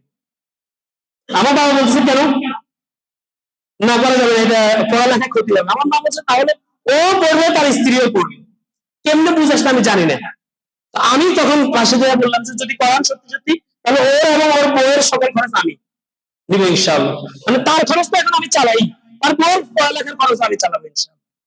17 বছর আমাদের যুবকরা, আমাদের যুবকরা মানে আমাদের যে সন্তানরা আছে এরা যুবক হয় না, যুবক হয়ে ওঠে না। আমাদের সন্তানরা যুবক হয়ে ওঠে না, কারণ তাদের উপরে কোনো দায়িত্ব আসে না, তাদের উপরে কোনো দায়িত্ব আসে না। তার কারণে এরা কি হয় না, তাদের যে মাথার গিলুটা খুলে না। 17 বছরের ছেলে দেখুন বাপের লাগে একসাথে মসজিদে আসতেছে, আবার বাপের লগে যাচ্ছে, সে বাইরের রাস্তার বাসা নাম্বারও বলতে পারবে না। জন্য কথা কেমন যেন অ্যাবনর্মাল টাইপ। বিশেষ করে দুর্নীতিবাজদের সন্তানরা এরকম হয় বেশি। এসব না, এটাই বাস্তবতা। তো 17 বছরের যুবক মোহাম্মদ বিন কাসেম আল মুমিনুল কবি, শক্তিশালী ইমানদার ছিল। আমরা শক্তিশালী ইমানদার হওয়ার চেষ্টা করবো ইনশাআল্লাহ। কে কে? সবাই। আরেকটা জিনিস বলি, এই যে যাদের দাড়ি পাকা আছে, আপনারা মনে করেন না যে আপনারা বুড়ো হয়েছেন, এটা মনে করে বাদ দেন। আপনি যুবক মনে করেন নিজেকে। হযরত সালমান ফারসি রাদিয়াল্লাহু তাআলা আনহু 250 বছর বয়সে ইন্তেকাল করেছেন। কত বছর বয়সে? হযরত সালমান ফারসি রাদিয়াল্লাহু তাআলা আনহু নিজেকে বৃদ্ধ মনে করতেন না। হযরত সালমান ফারসি রাদিয়াল্লাহু তাআলা আনহু পারস্যের অগ্নিপূজক পরিবারে জন্মগ্রহণ করেছেন। সেখান থেকে খ্রিস্টীয় ধর্ম ভালো লেগেছে, অগ্নিপূজা ছেড়ে দিয়ে খ্রিস্ট ধর্ম গ্রহণ করেছে। তারপরে একে একে একে একে বিভিন্ন রকমের ধর্মযাজক চেঞ্জ করতে করতে করতে করতে এক পর্যায়ে সর্বশেষ যে ধর্মযাজক ছিল সে তাকে বলেছে যে এখন আর তুমি ভালো কাউকে পাবে না, তবে শেষ নবী আসার সময় হয়েছে, তুমি যদি তাকে পাও তার হাতে কালিমা পড়ে মুসলমান হয়ে যাও। এই সুসংবাদটা তাকে দিয়েছে। বলছে যে কোথায় পাওয়া যাবে? বলছে আরব দেশে পাওয়া যাবে। কোথায় পাওয়া যাবে? আরব দেশে। তখন সে ওই পারস্য থেকে বণিক কাফেলার সাথে আরব দেশে আসার ইচ্ছা করলো। বণিক কাফেলার লোকেরা খারাপ ছিল, এরা সালমান ফারসিকে সাথে নিয়েছে, বিনিময়ে আরব দেশে পৌঁছে যাওয়ার বিনিময়ে সালমান ফারসির সকল অনেকগুলো ওট ভেড়া ছাগল ছিল আর কি, সব তাদেরকে দিবে, বিনিময়ে আরব দেশে পৌঁছায় দিবে। সম্পদ দিয়ে কোথায় যাচ্ছে? এলেম অন্বেষণ করতে যাচ্ছে, ঈমান অন্বেষণ করতে যাচ্ছে। কারণ আরব দেশে আসবে, কিন্তু এরা কি করছে, এখানে এনে তাকে বলছে যে আমাদের একটা গোলাম বিক্রি করব। স্বাধীন ব্যক্তিকে গোলাম বানায় কি করে দিল? বিক্রি করে দিল। এরপরেও সালমান ফারসির দিলে মদিনাতে আনি বিক্রি করছে আর কি। সালমান ফারসির দিলে একটা প্রশান্তি ছিল যে যেই রকমের নমুনা বলেছে এলাকা দেখে ওই রকম মনে হচ্ছে, অসুবিধা নেই। তারপরে সে রাসূলুল্লাহ সাল্লাল্লাহু আলাইহি ওয়াসাল্লাম তখন হিজরত করে মাত্র মদিনাতে আসছে। সে দেখছে শুনছে যে একটা লোক মদিনাতে এসেছে, সে নিজেকে নবুয়তের দাবি করে, মুসলমান নবী দাবি করে। তাকে নিদর্শন আগে বলে দেওয়া ছিল যে এভাবে এভাবে তুমি তাকে পরীক্ষা করবে, যদি যেমন যেমন বলতেছি তেমন তেমন হয় তাহলে তুমি তার কাছে মুসলমান হয়ে যাও। সালমান ফারসি ওইভাবে রাসূলকে পরীক্ষা করেছে এবং সঠিক পেয়েছে, তারপর মুসলমান হয়ে গিয়েছে। আর এই সালমান ফারসি কালিমা পড়ে মুসলমান হওয়ার পরে ইসলামের জন্য জীবন দিয়েছে, বলেন সুবহানাল্লাহ। তিনি 250 বছর বয়সে মৃত্যুবরণ করেছে। তাই 200 প্লাস বয়সে ইসলাম ধর্ম গ্রহণ করেছে। আপনি কি 200 বছর হয়েছে এবং কেউ আছে এখানে? সেই তুলনায় আপনি কি বাচ্চা? সেই তুলনায় আপনি কি? হ্যাঁ, ইলমে দ্বীন শিখা মানে যে কোনো মানুষের উপরে যেই কোনো ফরজ দায়িত্ব অর্পিত হয় যখন সে বালেগ হয়। আর মানুষ বালেগ হয় যখন তার বয়স 15 একদম পরিপূর্ণ হয়, তখন সে কি হয়? বালেগ হয়। আপনি বালেগ হওয়ার আগে বুঝতে পারেন নাই যে আপনার কি শিখতে হবে, কিভাবে চলতে হবে, কিভাবে জীবন যাপন করতে হবে, এগুলো আপনি বুঝতে পারেন নাই। এখন আপনার বুঝে এসেছে। বয়স আপনার 80 হইতে পারে, কিন্তু আপনি মনে করেন যে আমি আজকে বালেগ হয়েছি, এখন আমার 16তম বছরের প্রথম দিন। এই উৎসাহ, এই আগ্রহ নিয়ে যদি সালমান ফার্সির মতো যদি আপনি মসজিদে আসেন আর ইমাম সাহেবের কাছে যদি আপনি দ্বীনের জ্ঞান অর্জন করার জন্য আবেদন রাখেন, ইনশাআল্লাহ এই উদ্যমতা নিয়ে, এই স্পৃহা নিয়ে আপনি যদি কোরআন শিখার দর্শে বসেন, ইনশাআল্লাহ হতে পারে আপনি কোরআনের হাফেজও হয়ে যাবেন। আজকে দেখেন আমাদের মুসলমানের সন্তান 16 বছর বয়স, 15 বছর বয়স, 20 বছর বয়স, যদি জিজ্ঞেস করা হয় যে তুমি কোরআন পড়তে পারো, ছোটবেলায় পড়ছিলাম, বা ছোটবেলায় বাবা পড়াই নাই, অথবা বলে ছোটবেলায় পড়ছি এখন ভুলে গেছি। আরে তোমার বয়সই মাত্র 20, ছোটবেলা কোনটা আর বড়বেলা কোনটা? বুঝলেন কথা? অথচ আমি এরকম দেখেছি 60 বছর বয়সে কালিমা পড়ে মুসলমান হয়েছে, আর 65 বছর বয়সে কোরআনের হাফেজ হয়েছে। এজন্য আপনারা হওয়ার চেষ্টা করবেন তো ইনশাআল্লাহ। ভাই বাস্তব নিজেকে দুর্বল মনে না করা, শক্তিশালী মনে করেন, কোরআনকে শিখার চেষ্টা করেন, ইসলামকে বুঝার চেষ্টা করেন। এরপর হযরত খাব্বাব রাদিয়াল্লাহু তাআলা আনহু, খাব্বাব রাদিয়াল্লাহু তাআলা এর ইতিহাস আপনারা জানেন। তিনি লৌহের কাজ করতেন, কর্মকার ছিলেন আর কি। তো যখন তিনি কালিমা পড়ে মুসলমান হয়েছে, তো ওনার যেই মালিক ছিল সেই মালিক হলো তাকে নিচে কয়লা দিয়ে উপরে শোয়ায় রাখত। মরুভূমির বালুকাময় পাথরের মধ্যে উপরে কি দিত? পাথর চাপা দিয়ে দিত, নিচে কয়লা দিত, উপরে তাকে শোয়া, তারপরে উপরে পাথরের চাপা দিয়ে দিত। তার পিঠে কি অবস্থা হয়েছে? এইভাবে খাব্বাব রাদিয়াল্লাহু তাআলার উপরে নির্যাতন করা হয়েছে, কিন্তু একমাত্র ইসলামের জন্য কি করেছে? সহ্য করেছে। হযরত খাব্বাব রাদিয়াল্লাহু তাআলার জীবনের একটা ঘটনা, তিনি ওই যেই কর্মকারের দোকানে কাজ করতেন বা যার মালিক মুনিবের কাছে কাজ করতেন, তার কাছে উনি অনেক টাকা পাইতেন। তার কাছে গিয়ে বলছে যে আমি আমার পাওনা চাইতে আসছি। বলছে তুমি কালিমা ত্যাগ করে মুহাম্মদকে ছেড়ে আমাদের পুরনো ধর্মে ফিরে আসো, তাহলে তোমার সব পাওনা দিয়ে দেব। হযরত খাব্বাব রাদিয়াল্লাহু তাআলা বলছে যে পুরো দুনিয়ার বিনিময়ে হলেও আমি কি করব না? ইসলামকে কি করব না? ছাড়ব। আমরা অনেক সময় এটা করি দুনিয়ার সামান্য কিছুর জন্য, দুনিয়ার সামান্য চাহিদা মেটানোর জন্য আমরা কিন্তু আমাদের দ্বীনের অনেক কিছুর সাথে স্যাক্রিফাইস করে ফেলি। ভাই সব কিছুর সাথে স্যাক্রিফাইস চলবে, কিন্তু আল্লাহ আল্লাহ রাসূলের সাথে কি করতে চলবে না ভাই? স্যাক্রিফাইস চলবে। এটা করা যাবে না ভাই, এটা করলে তো ঠকে গেছে, এটা করা যাবে না। এরপরে হযরত ওমর রাদিয়াল্লাহু তাআলা যখন ওই যেহেতু সাহাবায়ে কেরামের মুযাকারা, এইজন্য এই ঘটনাগুলো উল্লেখ করতেছি।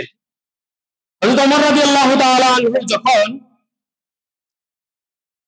পারস্য যখন বিজয় হয়, সেখানে জেরুজালেম যখন বিজয় হয়, তখন ওমর রাদিয়াল্লাহু তাআলা সেখানে গিয়েছেন। ওই সফরে হযরত ওমর রাদিয়াল্লাহু তাআলা ওটের যে সফরের ইতিহাসটা আপনারা জানেন। হযরত ওমর রাদিয়াল্লাহু তাআলা কিছুক্ষণ ওটে চড়তেন, গোলাম টানতো, কিছুক্ষণ গোলামকে উপরে বসাইতেন, হযরত ওমর কি করতো? টানতো, এভাবে করে করে যাইতেন। এক জায়গায় একটু নিচু জায়গা ছিল, সেখানে হযরত ওমর রাদিয়াল্লাহু তাআলা ওটকে ধরে ধরে নিয়ে যাচ্ছেন। তখন গোলাম তাকে বলল যে এই তো আমাদের মঞ্জিল তো চলে আসছে, আপনি ওটে উঠেন, আমি টানি, আর না হয়তো মানুষ আপনাকে সংবর্ধনা দিবে না, বা মানুষ আপনাকে কি করবে না, এই যে আপনাকে ই করবে না, ওইভাবে মর্যাদা দিবে না, আপনি উপরে বসেন, আমি আপনাকে টানি।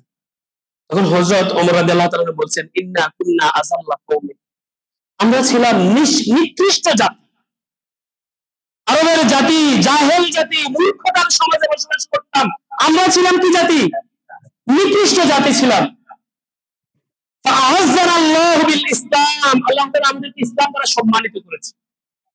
কি দ্বারা সম্মানিত করেছে ভাই? নাহনু কওমিন ইন্না কুন্না আযাল্লা কওমিন, আমরা ছিলাম নিকৃষ্ট জাতি, ফাআযানাল্লাহু বিল ইসলাম, আল্লাহ তাআলা ইসলাম দিয়ে আমাদেরকে সম্মানিত করেছে। হযরত ওমর রাদিয়াল্লাহু তাআলা চিন্তাটা বুঝেন, ইসলাম দ্বারা কি করেছে? আল্লাহ তাআলা সম্মানিত করেছে। এরপরে তিনি বলতেছেন ফামাহমা নাতলুবুল ইজ্জাতা বিগাইরি মা আযাল্লাহু বিহি আযাল্লাল্লাহ। আল্লাহ রাব্বুল আলামিন আমাদেরকে যেই জিনিসের দ্বারা সম্মানিত করেছে, আমরা যদি এর বিপরীত জিনিসের মধ্যে যদি সম্মান খুঁজি, তাহলে আল্লাহ তাআলা আবার আমাদেরকে অপমানিত লাঞ্ছিত করে দিবে। কি করে দিবেন ভাই? অপমানিত এবং লাঞ্ছিত করে দিবে। যেই জিনিসের দ্বারা, ইসলামের দ্বারা আল্লাহ আমাদেরকে সম্মানিত করেছেন, যদি এই ইসলামকে ছেড়ে ভিন্ন জিনিসের মধ্যে, ইসলামের শিক্ষা হলো হযরত ওমর রাদিয়াল্লাহু তাআলা যতক্ষণ টানছে বললাম, তিনিও তাকে ততক্ষণ টানবে, এটা স্বাভাবিক। কিন্তু এখন আমি যদি তোমার বাড়িতেও যদি আমি যদি কি করি, আমি তো এতক্ষণ বসে আসছি, এখনো যদি আমি আবার উঠে বসি, তাহলে এটা জুলুম হবে না? এই ইসলাম তো জুলুমের অবসানের জন্য এসেছে। এখানে রাসূল হযরত ওমর ফারুক রাদিয়াল্লাহু তাআলা ইসলাম ছাড়া ভিন্ন জিনিসের মধ্যে সম্মান খোঁজা, মানে ওই উপরে বসলাম, জুলুম করলাম, আর সেটার দ্বারা সম্মান তালাশ করলাম, আল্লাহ তাআলা আমাদেরকে জিল্লতি দিয়ে। দেখেন ভাই, ইসলামের দ্বারা আল্লাহ আমাদেরকে সম্মানিত করেছে, কোরআনের দ্বারা আল্লাহ আমাদেরকে সম্মানিত করেছে। কিন্তু আজকে আমরা কি মনে করি? আমার একটা ছেলে মাদ্রাসায় পড়ে, কোরআন পড়ে, আরেকটা ছেলে ডাক্তার হচ্ছে, মেডিকেল কলেজে পড়ে, প্রয়োজনীয়তার বিচারে ডাক্তারি পড়াটা কোনো খারাপ না। কিন্তু আমাদের মানসিকতা কি? এই ছেলে তো ফকিন্নির পড়ালেখা করে, পড়ালেখা শেষ করে আর কি করবে? খুঁজে খুঁজে একটু চায় টায় মানুষের দরবার থেকে খুঁজে বিচারে খাবে। আর আরেকটা সন্তান কি করে? ডাক্তারি পড়ে, সে তো, তাকে নিয়ে আমি গর্ববোধ করি, আরেকজনের দিকে নিয়ে লজ্জায় মরে যাই। এই যে অনুভূতিটা, এই যে মনোভাবটা, হযরত ওমর ফারুক রাদিয়াল্লাহু তাআলা পুরা অর্ধ জাহানের মালিক হওয়া সত্ত্বে, অর্ধ জাহানের শাসক হওয়া সত্ত্বে, তার কনসেপ্ট স্পষ্ট। তিনি বলতেছে আল্লাহ তাআলা ইসলাম দিয়ে আমাদেরকে সম্মানিত করেছে, আর আপনি হয়তো ঢাকা শহরে একটা বাড়ির মালিক হয়েছেন, আপনার ছেলে যদি কোরআন পড়ে, আপনি লজ্জায় মরে যাচ্ছেন। আপনি তো পুরো রাষ্ট্রের, পুরো পৃথিবীর অর্ধ জাহানের যদি মালিক হন, তাহলে আপনার কি অবস্থা হবে? এই জন্য আমি 10টা মিনিট চাইনি। আচ্ছা, এই জন্য ভাই আমাদেরকে এই বিষয়ে ক্লিয়ার হতে হবে, এই বিষয়ে ক্লিয়ার হতে হবে। আমাদের কাছে এই মনোভাবটা, আমরা কুফফারদের দেখে দেখে, কুফফারদের অনুকরণের মধ্যে আমাদের গৌরব আমরা অনুভব করি, বাস্তবতা এর ব্যতিক্রম ভাই। ইসলামের ভিতরে গৌরব খুঁজবো তো ইনশাআল্লাহ। ইসলামের ভিতরে গৌরব খুঁজে মানার মধ্যে কামিয়াবি, ইসলামকে মানার মধ্যে কামিয়াবি। আমাদের অবস্থান, চিন্তা চেতনা এতটা পৌঁছে গেছে, আমরা সব কিছুতে একটু মডারেট, একটু আমি আধুনিক, এইটা প্রমাণ করার জন্য আমরা কত চেষ্টা করি। এই চেষ্টা বাদ দিতে হবে। রাসূলের সুন্নাহ সারা পৃথিবীর যেই কোনো উন্নত জায়গায় হোক না কেন, আমার এই সুন্নাতের মধ্যে উত্তম আদর্শ, এইটা আমার মাথায়, এটা আমার দিলে যতক্ষণ না আসবে, ততক্ষণ পর্যন্ত আমার দ্বারা দিন বিজয় হবে। রাসূলের সুন্নাত। হযরত হুযায়ফা রাদিয়াল্লাহু তাআলা এক বাদশার দরবারে গিয়েছেন, সেখানে তিনি খাবার খাচ্ছিলেন, ঘোড়ার উপরে বসে খাবার খাচ্ছিলেন, সেখান থেকে একটা খাবারের টুকরা পড়ে গেছে, তিনি সেখান থেকে নেমে ওই খাবারের টুকরাটা সেখান থেকে তুলে তারপরে খেয়েছেন। যখন সবাই বলল বাদশার দরবারে কি করছো তুমি, তখন তিনি বলছেন আ'আতরুকু সুন্নাতা হাবিবি লিহাযিহি আল-হুমাকা, আমি তো এই সমস্ত গাধা দলের কারণে আমি কি আমার রাসূলের সুন্নাত ছেড়ে দিব? আজকে সুন্নতের মধ্যে আমাদের দিল ভালো লাগে না, একটু আধুনিক আধুনিক হতে পারলে, একটু জাঁকজমক জৌলস হতে পারলে, তখন আমাদের কাছে ভালো লাগে, মনে হয় যে হ্যাঁ এখন একটা ঠিক আছে, ইসলাম এখন কি হয়েছে?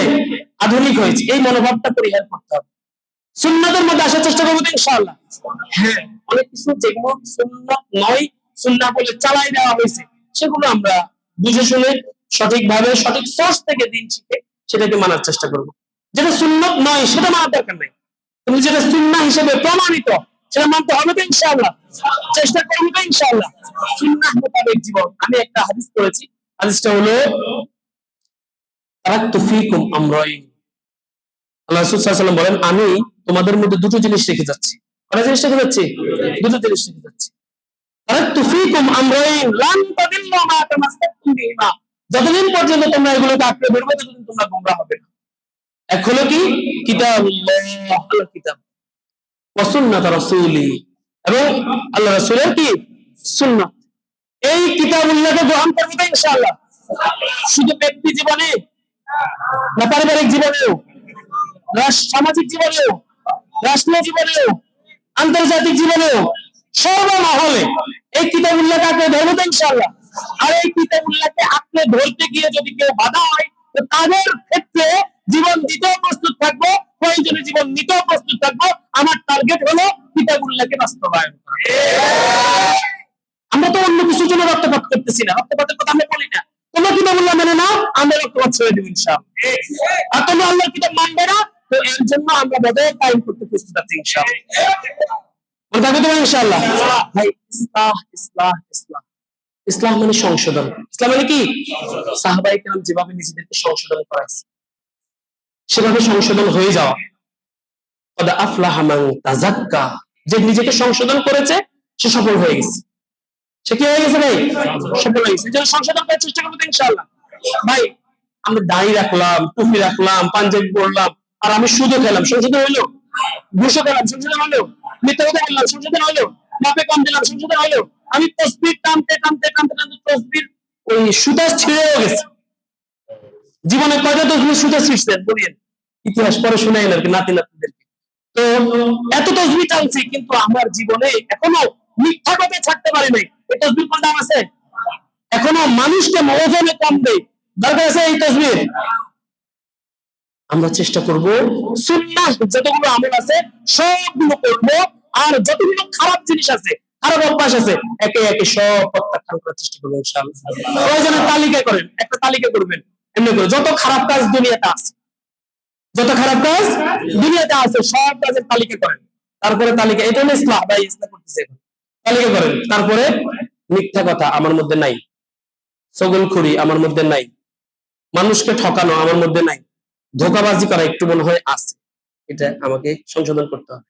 আচ্ছা, এরপরে এভাবে একটা একটা করে একটা একটা করে যেটা আপনার মধ্যে নাই সেটা টিক চিহ্ন দেন, আর যেটা এখনো আছে সেটার জন্য এই মার্ক করেন, তারপর সেটার জন্য চেষ্টা করেন। তাহলে যাবে তো না ইনশাআল্লাহ। চুরি করি না, টিক চিহ্ন দেন। ডাকাতি করি, তাহলে ক্রস চিহ্ন দেন। বুঝলেন হয়ে গেছে?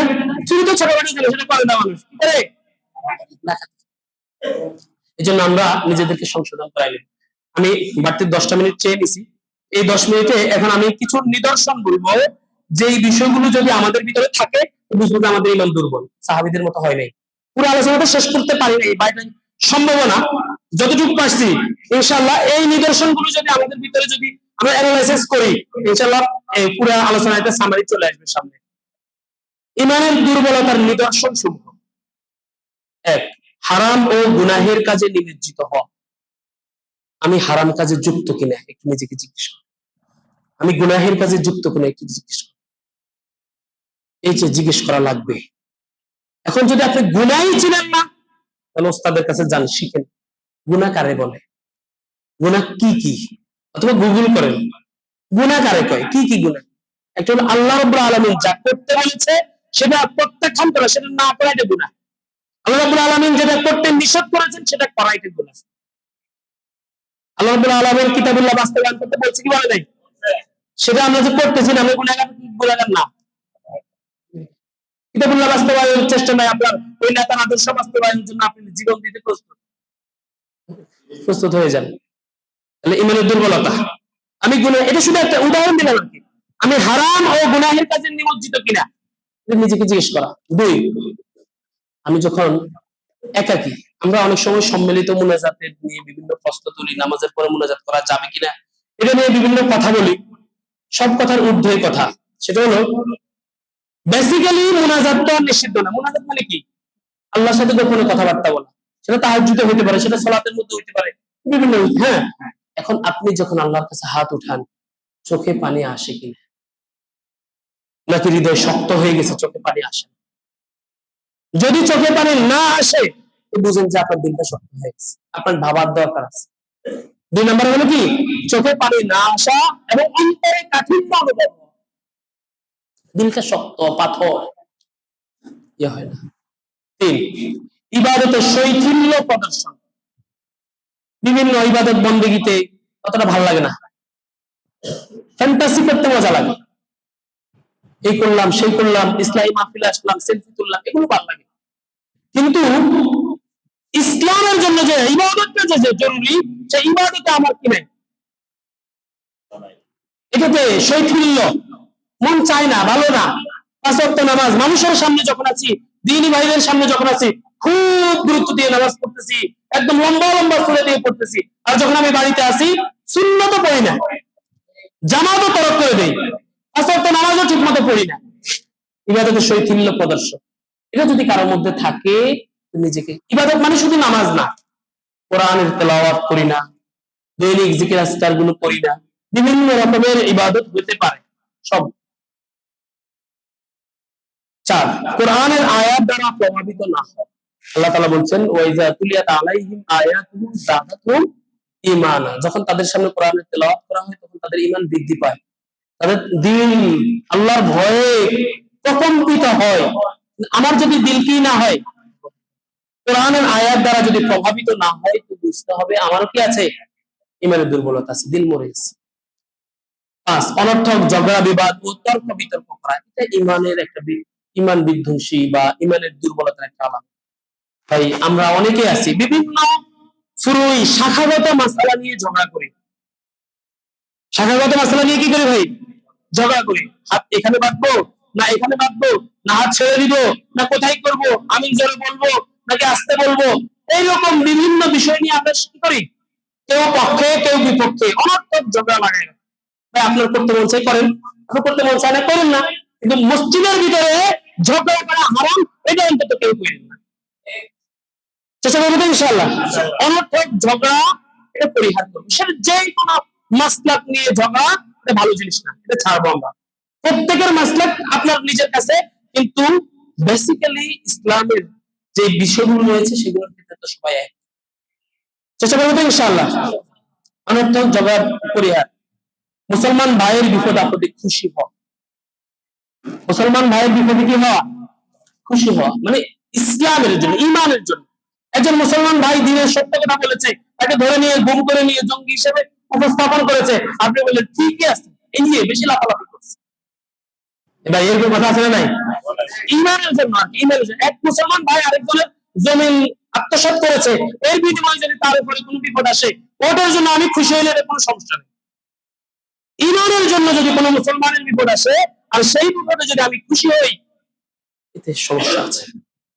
পুরো নেটো বাহিনী সবাই মিলে কোন এক মুসলিম রাষ্ট্রে, মুসলিম ভূখণ্ডে নামাজরত মুসলমানদের উপর আক্রমণ করে বসেছে, আর আমি স্ট্যাটাস দিলাম ঠিক আমরা ইউনাইটেড স্টেটের সাথে আছি। বুঝেন না কথা, মুসলমানদের বিপদ আপদে খুশি হওয়া, এটা ঈমান বিধ্বংসী, বুঝতে হবে আপনার ঈমানের সমস্যা। এরপরে দুনিয়ার প্রতি আকর্ষণ, এর প্রতি ঝুঁকে পড়া, হারাম কাজ সংগঠিত হতে দেখলেও ওদের সঞ্চার না হওয়া। আপনার চোখের সামনে হারাম কাজ হইতেছে, কনসার্ট হচ্ছে, গান হচ্ছে, বাজনা হচ্ছে, বিভিন্ন কিছু হচ্ছে, কিন্তু আপনার কাছে রাগ ওঠে না। আবার আমরা বলি যে আমাদের কোনো শত্রু নাই, আমাদের কোনো কি নাই। আল্লাহ তাআলার কথা কেমনে সহ্য করব, কথা তো শান্তি হয় না। আল্লাহ রাব্বুল আলামিন কোরআনে স্পষ্ট করে বলতেছেন যে তুরহিবুনা বিহি আদুওয়াল্লাহ ওয়া আদুওয়াকুম, যে তোমরা কি করো, তোমরা শক্তি অর্জন করো, ওয়া আইদু লাহুম মাসতাতাতুম মিন কুওয়া, প্রত্যেকে নিজ নিজ সামর্থ্য অনুযায়ী শক্তি অর্জন করো। তুরহিবুনা বিহি আদুওয়াল্লাহ ওয়া আদুওয়াকুম, এবং এই শক্তি অর্জনের মাধ্যমে আল্লাহর শত্রু এবং তোমার শত্রুকে ভয় দেখাও। আল্লাহর কাছে ভয় লাগে, আল্লাহর শত্রু এবং তোমার শত্রু মানে মুমিনের শত্রু। কারণ আমরা বলেছি আমাদের কোনো শত্রু নেই, এটা হলো কথা। আল্লাহর শত্রু আছে, মুমিনদের শত্রু আছে, কিন্তু আপনার শত্রু নেই, তাহলে আপনি কোন পক্ষে? আল্লাহু আকবার। তাহলে হারাম কাজ হইতে দেখলে ক্রোধের সঞ্চার হবে তো ইনশাআল্লাহ। কথাও কাজে অমিল হওয়া, এটাও একটা সমস্যা। এরপর মুসলমানদের সমস্যার ব্যাপারে গুরুত্ব না দাও, এগুলো হলো আমার দুর্বলতা আছে কিনা, থাকার নিদর্শন আছে কিনা, এই দুর্বলতাগুলো আমাদের মধ্যে আছে না নাই? এখন এই দুর্বলতার কারণ কি, কেন এই দুর্বলতাগুলো আসছে আমাদের মধ্যে? এক, ইমানি পরিবেশ থেকে দীর্ঘদিন দূরে থাকা। ইমানি পরিবেশ বাস্তবায়ন হবে যদি কিতাবুল্লাহ এবং সুন্নাহ বাস্তবায়িত হয়। কিতাবুল্লাহ তো বাস্তবায়ন হয় নাই, সুন্নাহ তো বাস্তবায়িত হয় নাই, ইমানি পরিবেশ আসবে কোথেকে? এই ইমানি পরিবেশ থেকে দীর্ঘদিন কিতাবুল্লাহ এবং সুন্নাহ বিবর্জিত সমাজে বসবাস করতে করতে আমাদের ভিতরে এই দুর্বলতাগুলো আসছে। কথা বুঝে আসছে? আমাদের ভিতরে এই দুর্বলতাগুলো আসছে। দুই, সৎ ও অনুকরণযোগ্য ব্যক্তি থেকে দূরে থাকা। সৎ এবং অনুকরণযোগ্য ব্যক্তি পাই নাই, ক্ষমতার গীত গায়। আমার কথা বুঝেন না মনে হয়। তিন, শরীয়তের জ্ঞান ও ইলমি বইপত্র থেকে দূরে থাকা। শরীয়তের জ্ঞান কয়জন শিখেছি ভাই? হযরত আব্দুল্লাহ জাহাঙ্গীর রাহিমাহুল্লাহ বলছে যে আমরা আসলে শিখতে চাই না, সবাই শুনে শুনে মুসলমান হয়ে যেতে চায়, শুনে শুনে আল্লাহর ওলি হয়ে যেতে চায়। এই শুনে মুসলমান দিয়ে চলবে না, করতে হবে। আল্লাহ রাব্বুল আলামিন মুসলমানদেরকে একেবারে সর্বপ্রথম নির্দেশ দিয়েছেন ইকরা, পড়ো। এজন্য ইয়াদ আল কুরাইবি তিনি বলতেছেন উম্মতু ইকরা লা তাকরা, যেই জাতিকে আল্লাহ তাআলা পড়তে বলেছে এবং এটা দিয়ে শুরু করেছে ইকরা উম্মাত, তারা হলো কি ইকরা উম্মাত, মানে পড়ো জাতি, যাদেরকে পড়ো দিয়ে শুরু করেছে সেই জাতি পড়া ছেড়ে দিয়েছে। পড়বো তো ইনশাআল্লাহ, দ্বীনের জ্ঞান অর্জন করেন, এটা গুরুত্বপূর্ণ। এরপরে গুনাহগারদের মাঝে অবস্থান করতে থাকা, গুনাহকে হালকা ভাবা, ধন সম্পদ ও স্ত্রী সন্তান নিয়ে মেতে থাকা, বদ্দিন মুনাফিক ও কাফির শাসকদের সাথে উঠা বসা, বদ্দিন মুনাফিক ও কাফির শাসকদের সাথে কি করা, উঠা বসা করার কারণে এটা হয়েছে। বেশি খাওয়া, বেশি ঘুমানো, অত্যধিক রাত্রি জাগরণ করা, এগুলো মনে আমাদের মধ্যে নাই। বেশি খাওয়া আছে না নাই? আমরা বুকে খুলে দিয়ে বসে আছি, বেশি খাওয়া, এরপরে বেশি ঘুমানো, এরপরে অত্যধিক রাত্রি জাগরণ করা, এটা মনে হয় ঢাকা শহরের মানুষ এক নম্বর। অত্যধিক, আমি 3-4 বছর ঢাকা ছিলাম, আমি জানি তো কত বেশি মানুষ ঘুমায়, এবং রাত শেষের দিকে সবাই ঘুমায় যায়, এবং শেষ রাত মানে যখন আমরা ফজর পড়ি তখন হয় মধ্যরাত্রি। ইয়া আল্লাহ, এরপর অনর্থক কথাবার্তা বলা, দুনিয়ার মোহে মত্ত থাকা। এখন কথা হলো যে আমার ইমান দুর্বল হয়ে গেছে, এটা দূর করবো কিভাবে? জানা দরকার আছে না নাই? বলে শেষ। এক, অধিক পরিমাণে কোরআনের তেলাওয়াত করা। অধিক পরিমাণে কি করবে ভাই?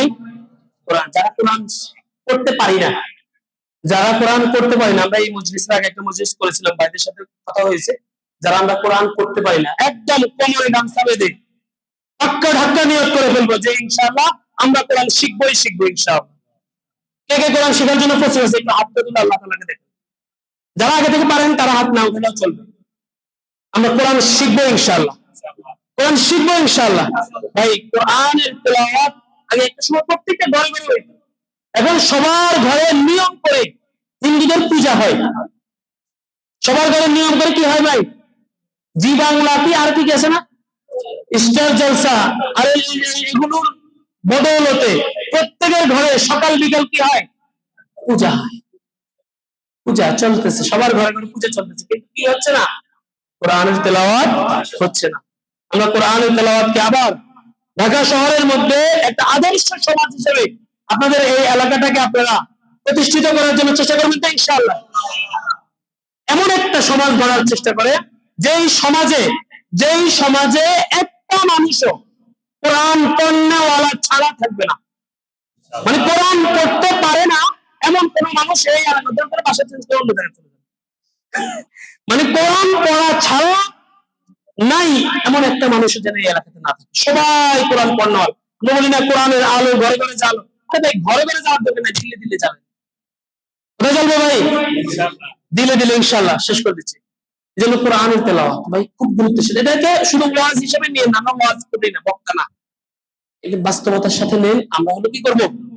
কোরআনের তেলাওয়াত হযরতের সাথে যোগাযোগ করবেন, অথবা ওই যে তানভীর ভাই, ওনাদের সাথে ওনারা মেহনত করতেছে, চেষ্টা করতেছে, জাকারিয়া ভাইও আছে, ওনাদের সাথে যোগাযোগ করে আপনার কোরআন শিখার একদম পাক্কা নিয়ত ইনশাআল্লাহ। দুই, বিনয়ী হওয়া ও দুনিয়ার চাকচিক্য পরিত্যাগ করা। ভাই আমরা তো দুনিয়া থেকে চলে যাব, কয়বার যাব? এই চাকচিক্যের মোহে পড়ে থেকে কি লাভ? কোনো লাভ নেই। এই চাকচিক্য আপনাকে ছেড়ে দিবে, আপনাকে লাথি মেরে দুনিয়া থেকে বের করে দিবে, তার আগে আপনি দুনিয়াকে লাথি মারে দেন। পারবো তো ইনশাআল্লাহ? তিন, বেশি বেশি মৃত্যুকে স্মরণ করা, বেশি বেশি মৃত্যুকে স্মরণ করবেন ইনশাআল্লাহ। এরপরে চার, নিয়মিত ইসলামী আলোচনা সবাই। আচ্ছা, আজকে যে এখানে আসতেন কারণ লস হয়েছে? এই যে যে কয়েকটা কথা বলা হচ্ছে, একটা কথাও যদি নিয়ে যেতে পারেন যে ইমানবিহীন জীবন জীবনই না, ইমানবিহীন জীবন, এই কথাটাও যদি সাদ ইবনে আবি ওয়াক্কাসের এই কথাটাই যদি নিয়ে যেতে পারেন, এটাই আপনার জন্য মহা দৌলত হয়ে যাবে ইনশাআল্লাহ। এজন্য লস হয় নাই। তো নিয়মিত ইসলামী আলোচনা সবাই উপস্থিত হওয়া, পরবর্তী যে জলসাগুলো হবে সেগুলোতে আপনারা আসবেন তো ইনশাআল্লাহ? ইনশাআল্লাহ। এরপরে নফল আমল অভ্যস্ত হয়ে উঠে। আমরা অনেকে আছি শুধু জমা খরচ, শুধু কোনো রকম আসি ফরজটা শেষ করি, কিন্তু সুন্নত নফল বা আদার্স অন্যান্য আরো কিছু আল্লাহর সাথে ব্যক্তিগত ইবাদত আমাদের নাই। আপনার রাতের আমল যতটা সুন্দর হবে আপনি ব্যক্তিগতভাবে ততটা ভালো হবে। কিন্তু আমাদের রাতের আমল আসেনি, একটু দেখেন। ব্যক্তিগত আমল বাড়ানোর চেষ্টা করবেন ইনশাআল্লাহ। ছয়, আল্লাহকে ভালোবাসা ও অধিক হারে তার জিকির করা। সাত, মুমিনদের সাথে সম্পর্ক ও কাফিরদের সাথে সম্পর্ক ছেদ করা। আট, আত্মসমালোচনা করা। কি করা ভাই? আত্মসমালোচনা করা। নয়, কামনা বাসনাগুলোকে কমা। এই যে 10 তালা করছি আরো 1 তালা করবো, এই মানসিকতা বাদ দেন ভাই। একটু কামনা বাসনা একটু কমান, পারবো তো ইনশাআল্লাহ? আবার যুবক ভাইরা এখান থেকে উৎসাহিত হয়ে যে একেবারে চাকরি বাকরি সব ছেড়ে দিয়ে কোনো কিছু করি না, শুধু এমনি এমনি ঘুরি, এরকম হয়ে না ভাই। বড় ঘুরে মানুষ ভালো না, কিছু করবেন। কামনা বাসনা গুলোকে কি করার চেষ্টা করবো? কমানোর চেষ্টা করবো। 10, আল্লাহর নিকট রোনা জারি করা এবং দোয়া করা। আল্লাহর নিকট রোনা জারি করা, দোয়া করা। আমরা কিন্তু সবচাইতে যেই জিনিসের দুর্বল সেটা হলো দোয়া। দোয়া করি না আমরা, আনুষ্ঠানিক দোয়াই বিশ্বাসী, কিন্তু ব্যক্তিগত দোয়া, যে দোয়াটা আসলে কার্যকরী, সেটাতে আমরা অভ্যস্ত হই নাই। সবাই মিলে মুনাজাত তুলছি, হাত তুলছি, সবাই মিলে করছি আমিন, বুঝলেও আমিন, না বুঝলেও আমিন, আমিন। তো মানে ইমাম সাহেব আরবিতে দোয়া করেছেন, তো ওই দোয়াতে কি বলেছেন সেটা তো আমি বুঝি নাই, অসুবিধা নেই ভাই, আলহামদুলিল্লাহ, ওটা তো আমি বুঝি নাই। না বুঝার পরে আমি কি বলছি? ভালো, এটা করছেন, অসুবিধা নেই, কিন্তু আপনার দোয়াটা আপনি করার চেষ্টা করুন। আমাদের বাসা উদ্বোধন হবে, কোনো কিছু দোকান উদ্বোধন হবে, আমরা আরেকজনকে হায়ার করে নিয়ে যাই। হায়ারের দরকার নেই, আপনি নিজের দোয়া নিজে করেন, আল্লাহর সাথে সম্পর্ক তৈরি করার চেষ্টা করেন, পারবো তো ইনশাআল্লাহ? ভাই আল্লাহকে স্মরণ করা এবং আল্লাহর জন্য দোয়া করা, আল্লাহর কাছে চাও। আপনার চাহিদাটা কার কাছ থেকে পূরণ করে নেবেন ইনশাআল্লাহ? আল্লাহর কাছ থেকে। জন্য মেরে ভাই ও দোস্ত বুজুর্গ, আমরা অনেক আলোচনা শুনলাম কিন্তু কোন কাজে আসতো না। এর চাইতে ভালো অল্প কিছু শুনবো, সেই বিষয়গুলোকে কাজে লাগানোর চেষ্টা করব। যাই শুনছি আমরা, আমি অযোগ্য, বাস্তবতার সাথে বলতেছি অযোগ্য, ভাইরা আমাকে আপনাদের সামনে এনে জোর করে বসাই দিছে, এখন আমার হলো চমক শোনানোর উদ্দেশ্যে আপনাদেরকে 2-4 কথা বলেছি। যদি ভুল হয় আমাকে ক্ষমা করবেন, আর যেই বিষয়গুলো বললাম আমলে বাস্তবায়ন করার চেষ্টা করা যাবে তো ইনশাআল্লাহ? সবাই দুরূদ শরীফ পড়ি, আল্লাহুম্মা সাল্লি আলা মুহাম্মাদ ওয়া আলা আলি কামা সাল্লাইতা আলা ইব্রাহিম ওয়া আলা আলি ইব্রাহিম ইন্নাকা হামিদুম মাজিদ।